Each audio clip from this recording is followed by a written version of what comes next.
This is the story of how America made it illegal to dry your clothes in the sun. There was a time when every backyard in this country had a clothesline. It was as standard as a mailbox, as ordinary as a front porch. And then, over the course of a few decades, it vanished. Not because it stopped working, not because we found something better for the planet, but because of a perfect storm of corporate marketing, suburban conformity, and homeowners associations that decided your neighbor's underwear flapping in the breeze threatened property values. Before we get into this, if you like these kinds of hidden history stories that change how you see everyday life, hit subscribe. I promise you, this gets deeper than just laundry. Today, approximately 85% of American households own a clothes dryer. Those machines consume 60 billion kilowatt hours of electricity every year, which equals roughly the same amount of energy used by the entire state of Massachusetts. They cost American consumers $9 billion annually and pump 40 million metric tons of carbon dioxide into the atmosphere. And they cause more than 13,000 house fires every single year. Meanwhile, clotheslines cause 0 fires. They use 0 electricity. And in more than half of the homeowners associations in this country, they are either restricted or outright banned. So how did we get here? The story begins in the 1700s, when the earliest attempts at mechanical drying were, frankly, terrible. The first ventilators, as they were called, were hand-cranked metal drums suspended over open fires in England and France. The clothes came out smelling like smoke, covered in soot, and occasionally caught fire during the process. Not exactly an improvement over a rope and 2 poles. It took more than a century before anyone made real progress. In 1892, George T. Sampson patented an improved clothes dryer that used heat radiating from a stove rather than an open flame. It was clever, but it wasn't practical for most households. Then came J. Ross Moore, an inventor from North Dakota who was simply tired of freezing while hanging his laundry outside during brutal winters. He started experimenting with an electrically heated drum as early as 1915. After years of tinkering and being turned down by manufacturer after manufacturer, he finally struck a deal with Hamilton Manufacturing Company of Two Rivers, Wisconsin. In 1938, they released the first commercial automatic clothes dryer. They called it the June Day. Then World War II happened and production halted. But when the war ended and the economic boom of the late 1940s and 1950s kicked in, everything changed. Suburbs sprawled outward, new homes filled with new appliances, and in 1955, only 10% of American households owned a dryer. The industry needed to change that number, and fast. Enter the Live Better Electrically campaign. Launched in March of 1956, this wasn't some small advertising push. It was a coordinated, multi-million-dollar national campaign co-sponsored by General Electric and Westinghouse, supported by over 900 electric utilities and 180 electrical manufacturers. The goal was simple: convince Americans that the electric home was the modern home. The campaign recruited then-actor Ronald Reagan, the popular host of General Electric Theater, to take television audiences on tours of his and Nancy's all-electric Pacific Palisades home. By 1957, they launched the Medallion Homes Initiative, which aimed to sell 20,000 all-electric homes by 1958 and nearly 1 million by 1970. An internal GE sales pitch from the era read, "By Thanksgiving, there should not be a man, woman, or child in America who doesn't know that you can live better electrically with General Electric appliances."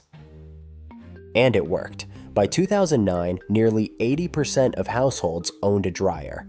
The clothesline didn't just fall out of fashion, it was deliberately pushed out. Here's what the electrical industry didn't want homeowners to know. Gas-powered appliances were significantly more efficient and cheaper to operate. According to the Los Angeles Times, by 2001, an all-electric homeowner in California was paying an average of $2,572 a year for power, compared to just $1,108 for a homeowner using mostly gas. And here's the real kicker about dryers specifically.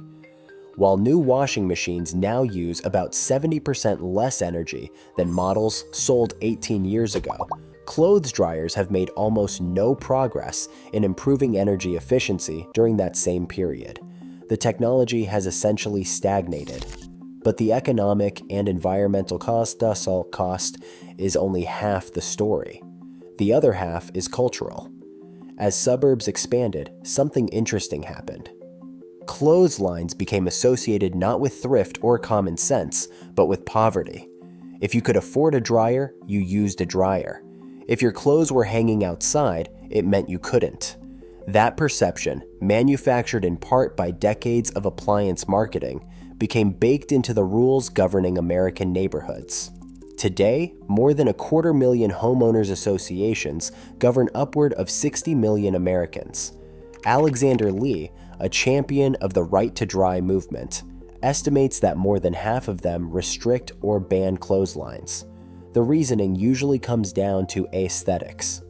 HOAs argue that clotheslines harm the look of a community, that they're unsightly, that they obstruct views. Some have even cited strangulation risk as a safety concern. In Bend, Oregon, a mother and nurse named Susan Taylor made national news, including a spot on the Colbert Report when her HOA fined her nearly $1,000 for sun-drying her laundry without approval. And here's the thing about the property value argument. Clotheslines don't appear on any community appraisal forms. The key indicators of property value have far more to do with home maintenance, things like peeling paint, than whether someone has a drying rack in their yard. But pushback has been growing for decades. Florida was the first state to pass a right to dry law back in the 1970s.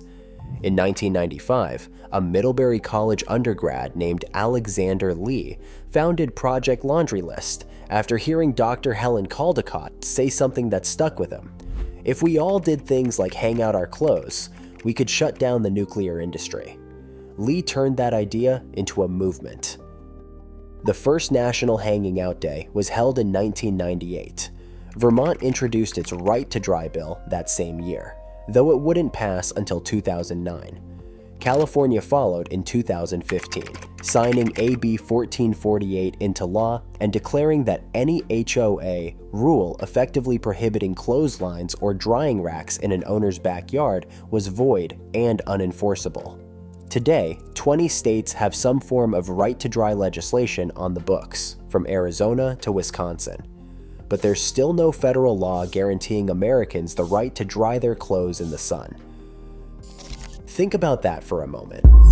The Italians, where only 3 to 4% of households own a dryer, think we're crazy. They're a fashion-conscious, fully industrialized nation, and they hang their clothes outside without a second thought.